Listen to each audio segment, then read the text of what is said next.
Sirens, Slammers, and Service, a podcast for female first responders by female first responders. My name is Nikki Cloutier, and I will be your host. As a former correctional officer in Alberta for almost 2 decades and the founder of Blue Line Fitness Testing, which provides law enforcement fitness testing and first responder wellness workshops, I started this podcast as a way for female first responders to share the trials, tribulations, and triumphs of their daily work. I want to showcase the unique perspectives, skill sets, and personalities that women bring to a first responder career and share their stories.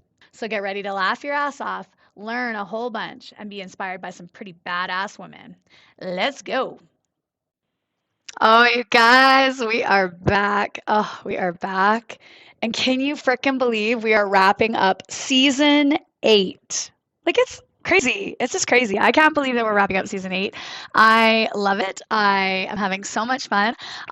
This season was a bit of a heavier one, so I definitely acknowledge if it has brought some stuff up for any of the first responders that are listening or any of the spouses or the families that are listening to the podcast. I recognize that we went raw and we went authentic on a lot of stuff during season 8. And so if it did bring up stuff for you, again, please reach out.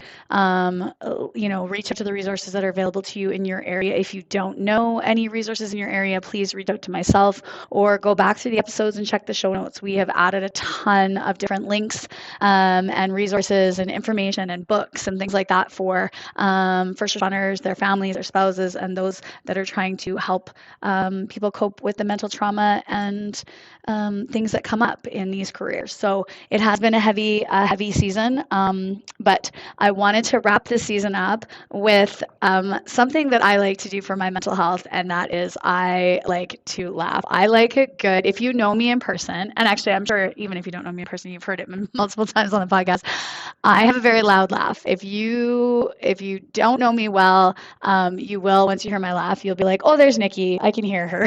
That's usually how people find me. And I love a good like bust out loud belly laugh. Like I love those. I think those are the best. And there is nothing funnier than some of the things that happen to us as first responders. And so for this episode, the last episode of season 8, I put out a call to socials. I put out an Instagram reel or an Instagram story, and I said, I want you to tell me what's the most fucked up thing that's ever happened to you as a first responder.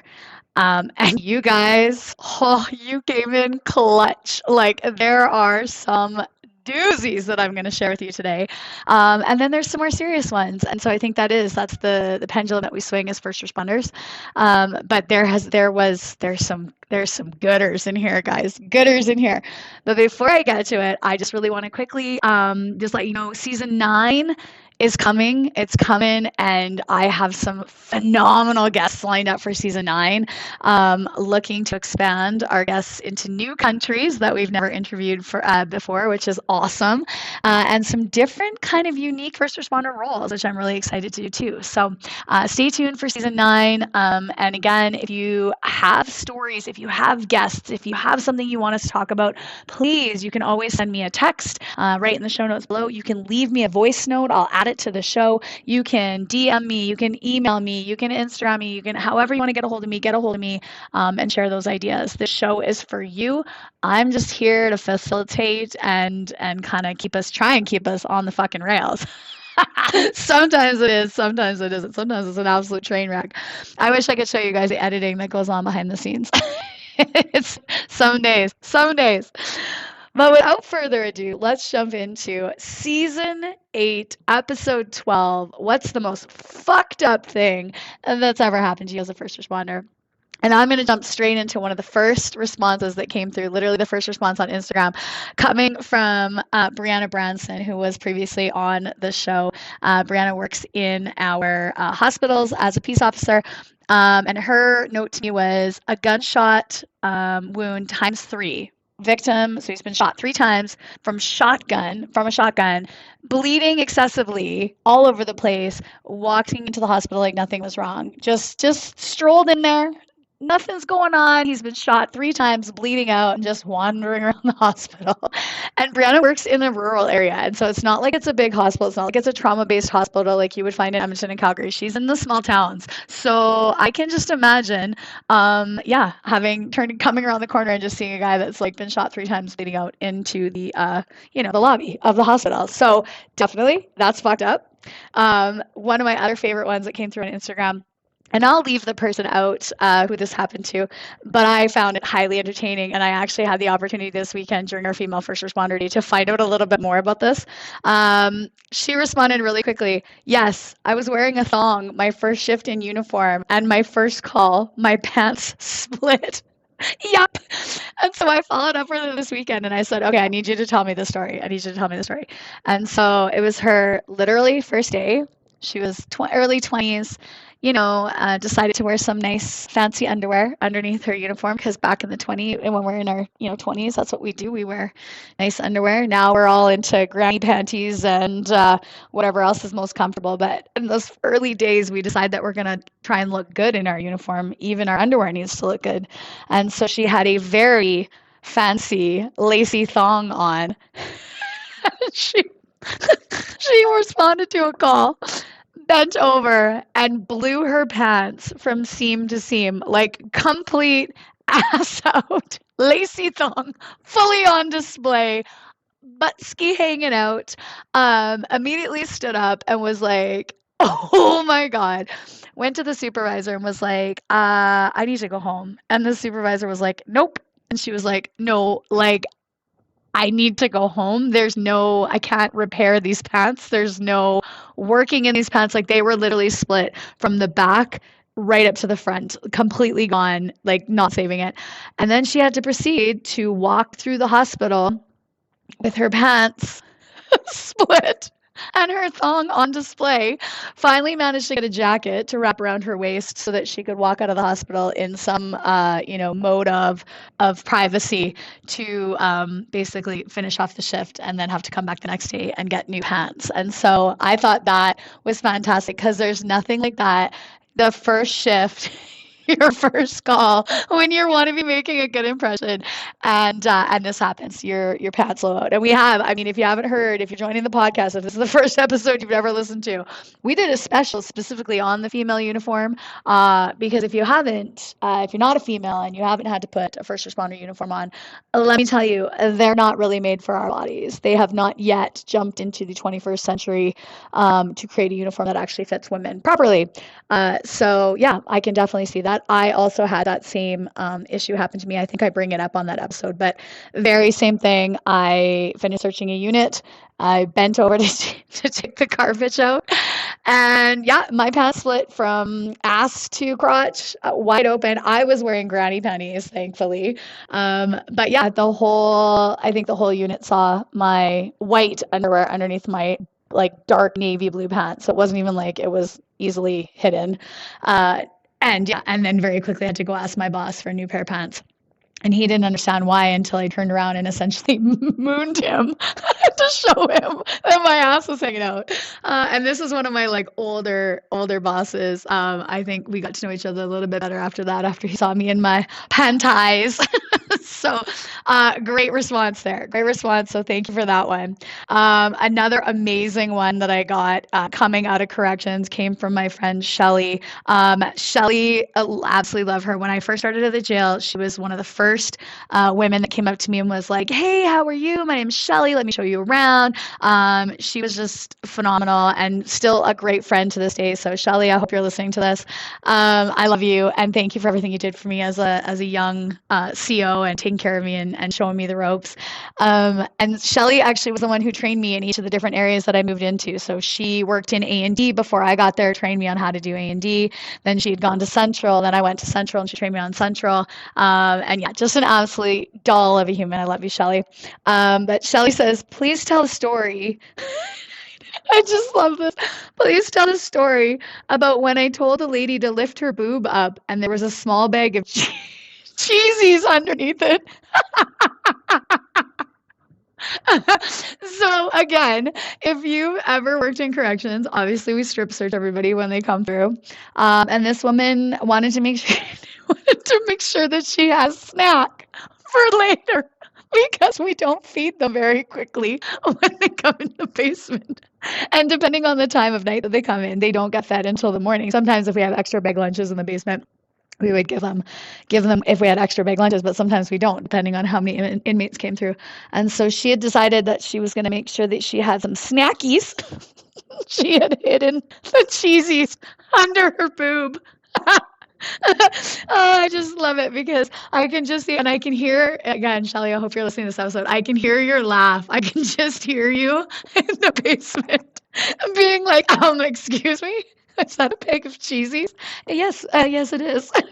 That was Shelly. That was in like Shelly's first year in corrections too. So, again, the fun that is strip searching people, and then the things that you find when you strip search people, highly entertaining. I feel bad because most of my like fucked up things I've already shared during the last 8 seasons. So I'm going to have to try and come up with some new ones to top these amazing ones that people are telling me. But I did highly love that one.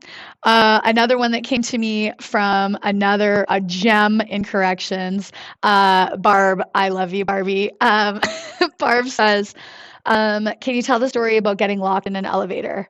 And so if you worked at the old remand, which is now basically being torn down, it's quite sad for all of us that worked there. A big piece of history, big part of our lives being torn down. But sometimes the elevators didn't really work properly because that building was built in 1979 and it was like 2005. And so sometimes they would bounce and you'd get caught between the floors, and sometimes you would just get locked in. And then sometimes people like to play pranks on each other, because that's the other part of first responder world is we love to prank each other. We love to make it so that you can't do certain things or that you have to go certain ways, because in Central we control the doors. And so as a way to prank somebody, we would sometimes lock them in the elevator.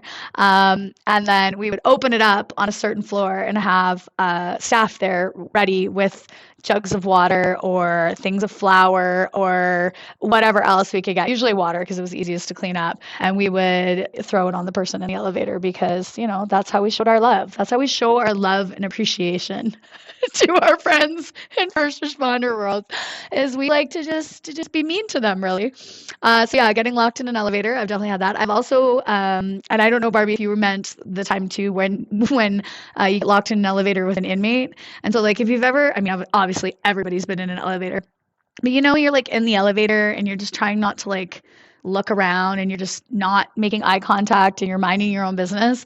Well, that's what we do with inmates too, obviously, because you don't want to make small talk with these guys.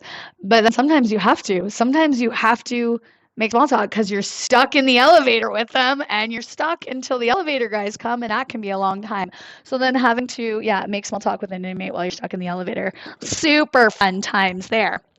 The other one that Barbie shared with me was telling our mental health unit that an inmate had to go there. And so back in the old jail, our mental health unit was like 6 cells. It was tiny. Half of it was mental health and half of it was medical. And so cells were at a premium. And if you had a mental health unit or a mental health inmate, they had to be like severely mental health, or they had to be like actively suicidal in order to go, because those beds were a premium. And so she basically said to mental health, to psychology, like, the inmate has to go because he's been walking around the unit licking the doorknobs and jerking off on the unit. And psychology turned around and said, that's just behavioral issues. He's fine to remain on the unit. Oh my fucking God. So not only is that disturbing and disgusting for the staff to witness, but there's other inmates on the unit. And so now this inmate is seriously putting himself at risk if he's going to jerk off in the middle of the unit and lick the doorknobs. I can't, like, just the thought of that is so disgusting. Licking the doorknobs. Like, I you know what? Again, this speaks volumes as first responders, that I think it's grosser that he was licking the doorknobs than him jerking off in the middle of the unit, because that's just like, that's actually kind of normal. But licking the doorknobs is fucking disgusting. I do not like that. That is super gross. So thank you, Barbie, for that. I appreciate you on that. Let me see. I do have another one from my friend Sandeep, and this one goes a little deeper. It goes a little bit more serious. So I'll kind of bring it back a little bit and kind of delve into this one. And this one hit home just because I kind of had a similar experience. And so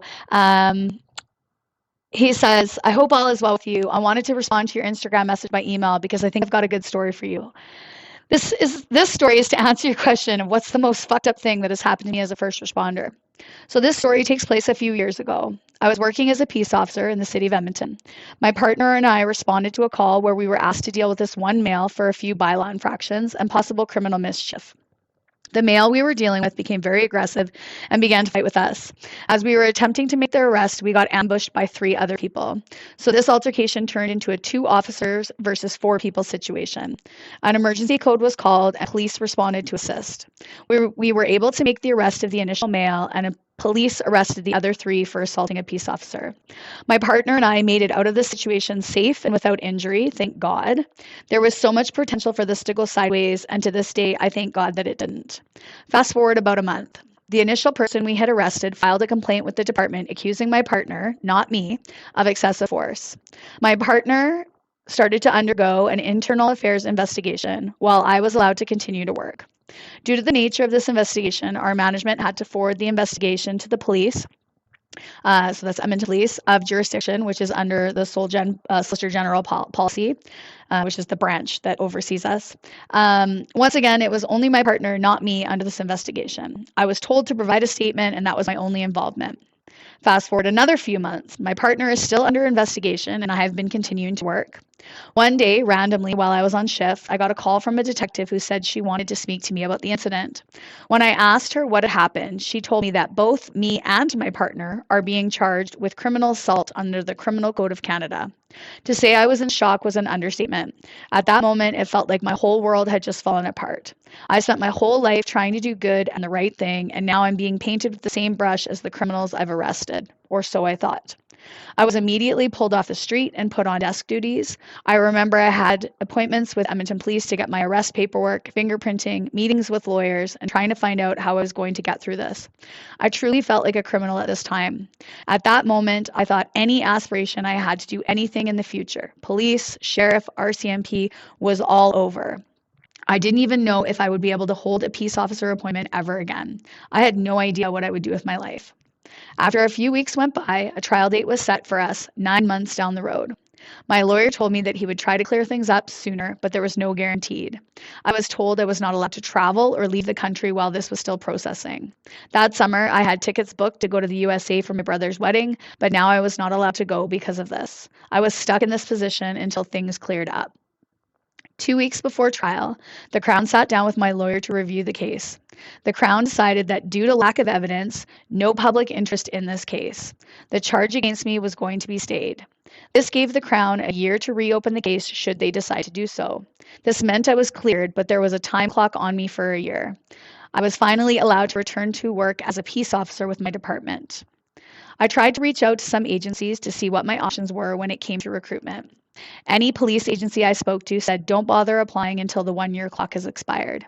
Even after the year, there's no guarantee that I would make it. I applied to the sheriffs. They thought about it, but said no until the time clock expired.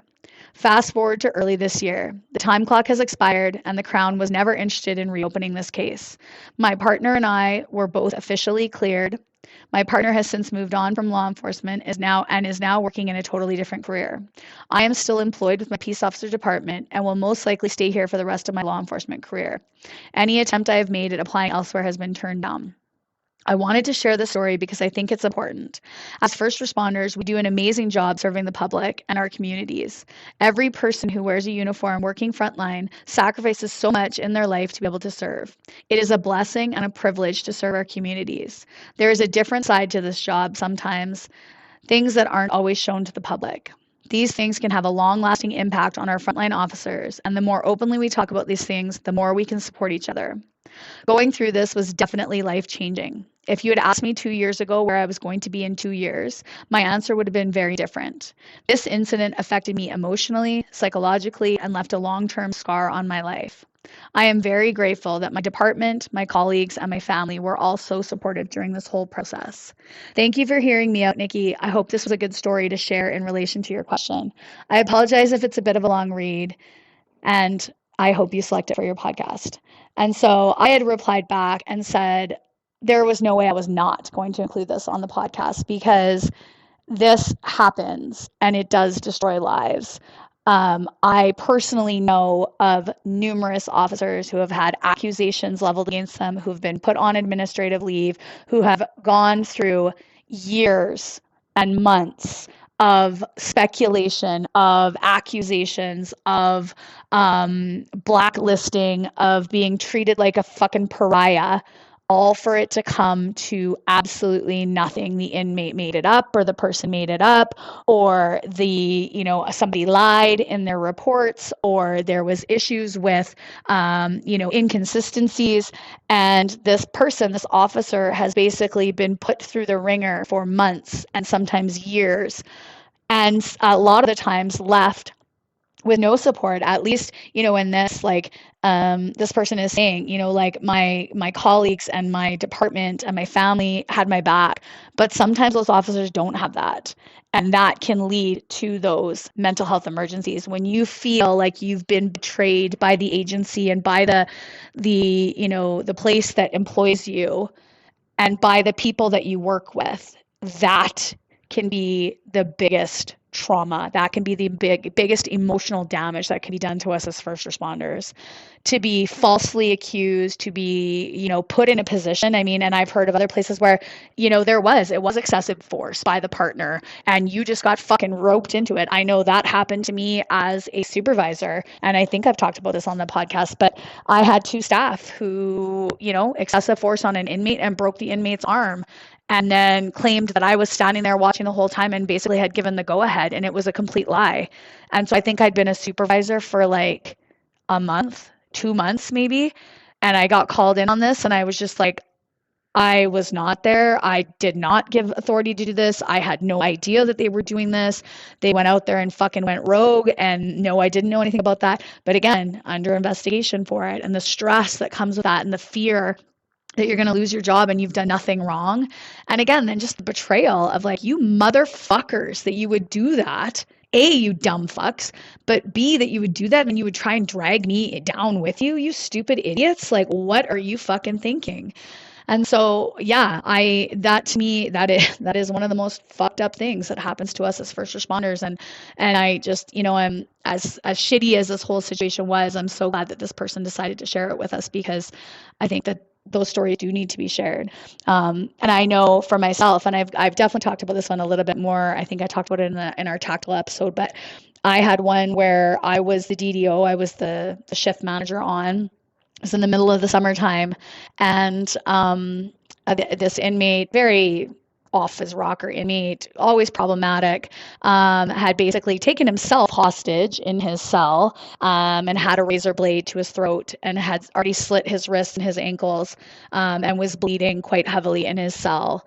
And we had tried negotiating, we had tried talking him down, we had tried, getting him to give us the razor, slide the razor under the door, et cetera, et cetera. And because he now has a weapon, we don't go in without our tactical team. And so as the deputy director, I went and I followed the policy that said, call the director. Well, the director was out in the summertime. He'd had a couple drinks, so he couldn't respond. So then I called the big director, his boss, who was also unavailable because he was enjoying his Friday night summer plans and wasn't able to come in.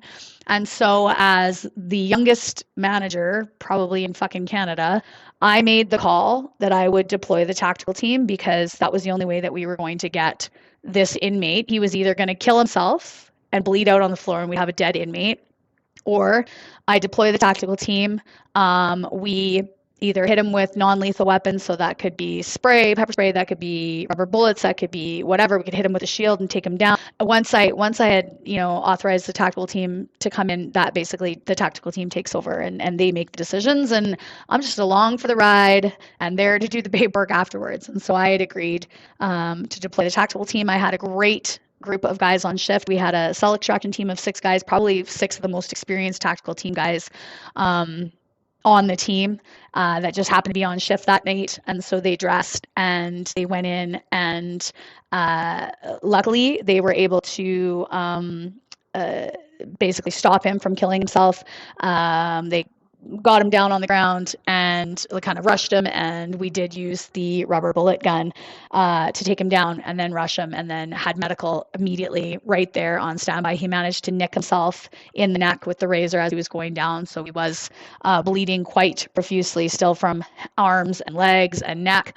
And at the end of it, it was, all over and done and wrapped up, and we had him on the stretcher and going out to the hospital and ready to go. And I thought at the end of it, I said, great job, you guys. That was so professional. Like, it couldn't have gone better. You guys did phenomenal. The medical team, we had a big debrief, and everybody was saying, God, that was awesome. It was just like we trained.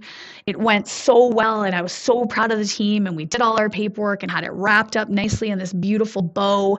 And that was Friday night. And Monday morning, I got called in to the jail and basically got my ass ripped off me, up one side of me, down the other side of me, from two different directors, about how dare I authorize the tactical team to use the rubber bullet gun to basically shoot this inmate at point blank range, which was not true, and do it without any authorization from a higher level director. And to quote, "What the fuck were you thinking, Nikki? You're the dumbest fucking leader I've ever seen in my life." Stay with us. We'll be right back. Blue Line Fitness Testing is a premier law enforcement fitness testing and training center based in Edmonton.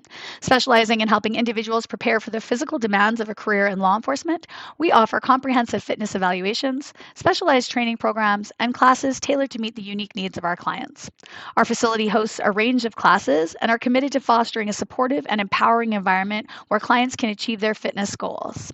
Our team includes experienced trainers who bring specialized expertise in law enforcement, self-defense, personal training, and rehabilitation. We engage through our community through challenges, events, and our podcast, and we are dedicated to helping individuals succeed in their fitness journeys and career aspirations in law enforcement. Are you looking to get started with your career? Come see Blue Line Fitness Testing, and we'll get you there. And I was there, sitting there thinking, I thought we did amazing. I honestly, naively, because I'm an idiot, thought you were calling me in to tell me what a great job I did and what a great job the team did, and how, oh my gosh, it's amazing that you were able to deal with this situation and save this inmate's life and make sure that he didn't die. But no, I was getting disciplined and put into an internal investigation because I had authorized the tactical team to save this inmate's life. And I remember thinking to myself, I thought I'd seen fucked up things before, but no, this is the most fucked up thing that's ever happened. Spoiler alert, it wasn't the most fucked up thing that ever happened. More was to come, of course, as my career continued. But that point was definitely one of the most fucked up things. And I had to sit through an internal investigation, and I had to justify my actions. I had to justify the tactical team's actions.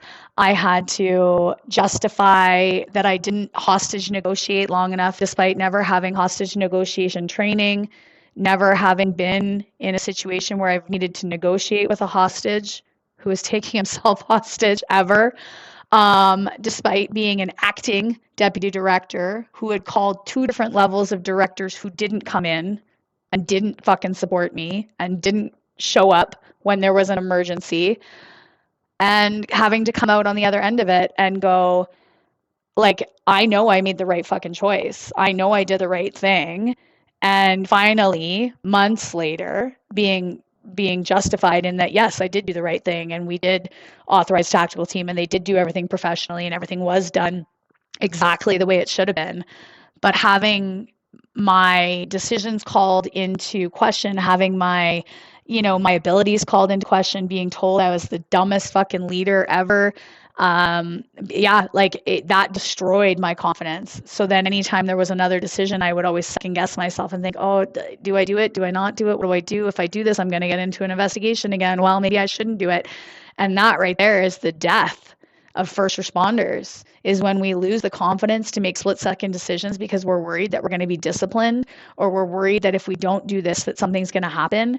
that's how people get hurt. That's how things go wrong. That's how issues fucking start to roll out because we've lost that confidence to trust our gut and trust our instincts and trust our training, even if we don't have any fucking training on what we need to do. And so, again, that was one of the things that was one of the most fucked up things for me and definitely, kind of threw me for a loop as I moved through my career. So, moving on from that, this is kind of a similar vein, a similar thing, most fucked up thing. We should have hired a male. Should have hired a male instead of you, the female that we hired. Which that just like a fuck you, and B, it sticks. It sticks in people's minds, and it makes us feel like shit as women because we are already, again, some of us, our confidence is, you're coming in and you're taking a fucking stab at this job and thinking that you can do it. And then you hear that and you're like, what the fuck? But the other flip side of that is it also goes, no, fuck you. I'm going to work even harder because out of spite, I'm going to fucking prove to you, you piece of shit, that I'm better than a guy, a million times better than a guy. And so, yeah, I've definitely heard that. Is something, again, it's never forgotten. This person says, I'll never forget that we should have hired a male comment. And it came up regularly, but to begin with was because it was easier for a male in uniform to go to the bathroom than it was for a female. I was even restricted on how much water I should be drinking in a shift. LOL, thankfully given to me on an email, which I respectfully replied with a doctor's note paid for by me, the dangers of restricting someone from using the restroom. So, like, are you fucking kidding me? And this, like, I can guarantee this comment was in the last year to 2 years. So, hi guys, it's 2025 and there's still fucking people making comments like that towards female first responders. So, yeah, I'd say that's pretty fucked up. Another one too, asking for PPE, personal protective equipment. I had asked for a vest because when I started at the city bylaw officers just wore their normal street clothes while going onto property. Management's reply was, "What's your vest going to protect if you're shot in the head? What a waste of money." My reply was, well, security, street meter guys, peace officers, RCMP, and sheriffs and corrections wear PPE. And I was told, well, then become one of them then. 1 week after this, I was chased off of someone's property with a machete, along with many other serious incidents occurring to me and my male coworkers. Like, believe it or not, I don't want to get shot. I just like to be more protected for if it happens. I can't even. Like, I can't even with some of this stuff. Like, so our officers are asking for the tools that we need to keep ourselves safe, and we're being told, no, it's a waste of money. Okay, awesome. So I'll just go out there and I'll just do my fucking best and hope I don't die. Wicked. Perfect. Thank you so much. I really, really feel appreciated, and I really feel like this is the best place for me to be. Another one that I was sent up, and it was similar to what I had posted on my Instagram story asking for people. I said, I was once sent to leadership training. Like I got sent to a shit ton of leadership training because that's that used to be the big like trend was leadership training. Go for leadership training and to be better leaders. And so I went to multiple leadership courses and learned a lot of things in them. I really did. However, when I brought it back to the jail, all full of vim and vigor, this young 27-year-old new supervisor, I'm going to lead. It's going to be great. And I'm going to implement all these awesome things I just learned in this awesome course. And it's going to be awesome for my staff. And I can't wait. And I went to my supervisors and I was like, guys, this is all the things I learned in that leadership course. It was so good. Thank you so much for sending me. I want to implement this, this, and this. And my one supervisor looked at me dead ass in the face and he was like, no. And I was like, what? And he was like, no, we will not be doing that. We are just going to continue to do things the way that we've always done them. So you can just forget all that nonsense you learned. We will just be continuing to do it the way we've always done it. We just sent you to that leadership course because we had to send you. And I remember thinking to myself, like, are you fucking kidding me? Like, again, naive. I was 27. I was just a baby. What the fuck? Like, really? So So I went and learned all these good things, and these would be great things to implement here. Like great things. Like they would really actually improve morale. They would improve like our communication with each other. Like it was a great idea. No. Oh, okay, okay. So this person had said too. Likewise, a similar situation to yours. I was sent to diversity training to be able to teach biases and microaggressions to later being told we just needed to check off that box for the department. The entire slideshow and teaching materials you just spent weeks working on won't be needed. Super cool. And yep, like I said, I have personal experience in that as well. And you just shake your head and you think to yourself, yeah, okay, that actually is what our department thinks. Awesome. All right. So this next one is actually a voice note that was sent to me from a good friend, Sheila Farrell, who's been on the show before. Sheila is an advanced care paramedic and had just finished actually her training when we had her on the podcast. And again, I had the opportunity to run into her this weekend at the Female First Responder event. And she has been branching out into some really cool new stuff. And so we're going to have her back on the pod, probably season 9, just so she can share with you all the things that she's been doing for the last basically 2 years since we had her on the show. But she shares some really lasting things that have happened to her during her career as a paramedic. And so I'll let her say it in her own words. Hey, Nikki. I figured I'd just do it this way because I have a few calls that have stuck with me. So, first one, I went to my friend when I was 18 years old, when I was still in the Beaumont Fire Hall. He hung himself in the house that we used to party in all the time. And my other friends were standing outside the house. They haven't gone in, but I did, of course, because I was called out to it. And that was the moment I realized that I'm going to be seeing some things in this career. But yeah, just continuing on. I definitely didn't deal with it the proper way, like we all did when we first started this career. And then a few years into this city, I actually ended up pronouncing my uncle. He had brain cancer, and I happened to be present, and I called it, and had to, of course, tell my parents that he's gone. And so that was a rough one for me. Again, new in the career, didn't handle it appropriately, kind of pushed it down like we all do. So it's figuring all that stuff out now with how we're doing with mental health now. Another call that I had a few years ago, a son, a 30-year-old son, gave his dad the Joker knife, cutting or in his face. And he did slice his mom too, but the dad, literally had the Joker cut on his face. And yeah, walking into that house, it was just honestly, I felt like it was in a horror movie. Just blood everywhere. Of course, delivering any meth babies, those aren't fun. And another one that really stuck with me was that we had a 17-year-old. She hung herself. We cut her down, mom cut her down, and we got on scene with her on the ground. Mom's trying to do CPR. We took over, continued working it. We actually got pulses back, but in our heads, we know that there's going to be a traumatic brain injury there because of how long she's been hypoxic for. But I remember getting into the back of the ambulance. She's intubated, and I'm breathing for her. And the mom was right beside me, and she's just screaming, "Save my baby." And that just stuck with me, the sheer scream of this mom. And then another one that really, really stuck with me was a 7-year-old being physically abused. And the abuser was the boyfriend of the mom. And he's standing there. And it took a lot out of me not to want to punch this guy and be kind to him so I can get his information to pass it along to EPS. And then, another one was a 5-year-old accidentally took his dad's Molly.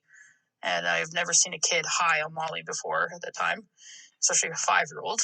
So that one stuck with me for a bit. And that one, I think, all these calls will stay with me. But the best thing about us learning more about mental health is not letting yourself push these calls away. It's talking about them and getting it out and seeking help if they're still bothering you and find the best coping mechanisms for you.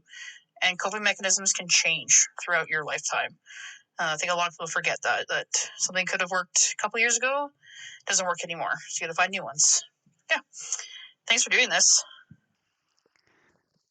Holy Sheila, my girl. I think, honestly, sometimes I think to myself, oh, I think I would be a paramedic. And then I talk to my paramedic friends and I think to myself, I don't know if I want to do that job. Um, but again, Sheebs, I love you. Thank you for sharing and thank you for the work you do. And again, just a great thing to say to bring this episode kind of around to say, like we have learned over the years on how we need to deal with our mental health a lot better. We still have a long way to go. Again, obviously in some of these stories, right, there's still a long way for agencies to go for recognizing when our staff need help and giving the support that they need when they need it, and not always just pushing the, suck it up, or you don't need it, or, oh, it's not that bad. Recognizing that every person is different and every person deals with things differently, and support and, the things that we need looks different for every single one of us. And so you can't just cookie cutter that with, a mental health Band-Aid.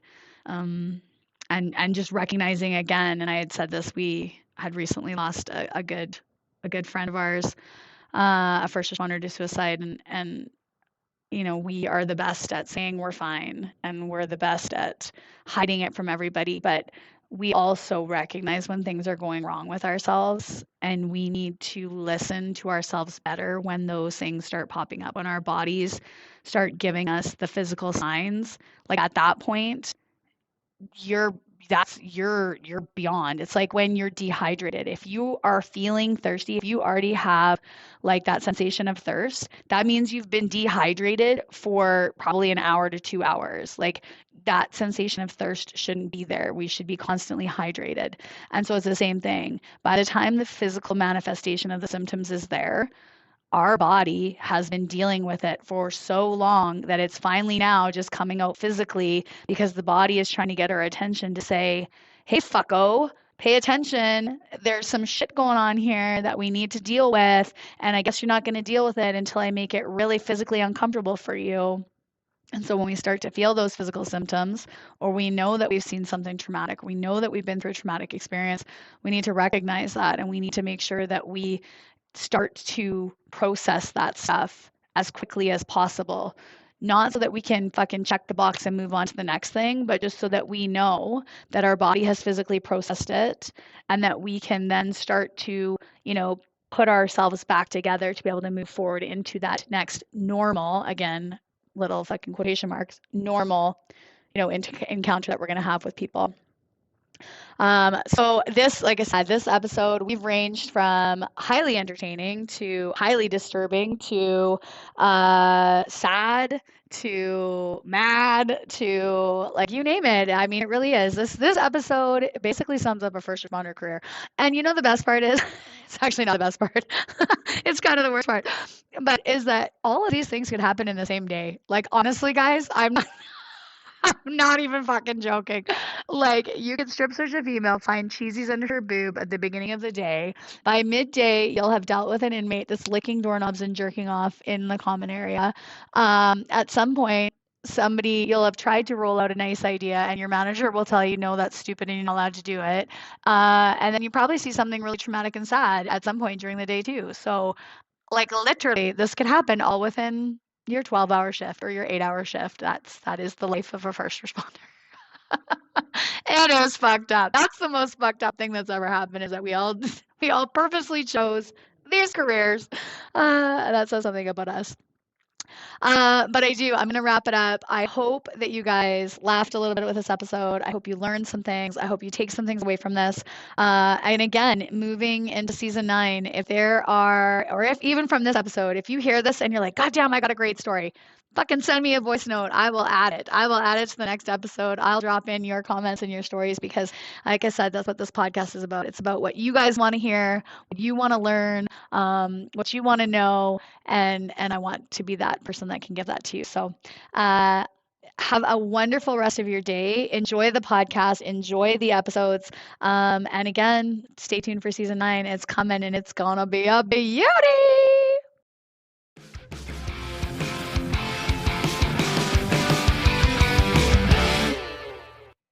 Well, that's it for today, folks. Thanks so much for tuning in, listening, giving me your time, your energy, and your attention. I completely appreciate it. Make sure you check out our next episode with another badass female first responder anywhere you get your favorite podcasts. And follow us on Instagram and Facebook at bluelinefitnesstesting.com. I hope you stay safe, keep your head on a swivel, and watch your six.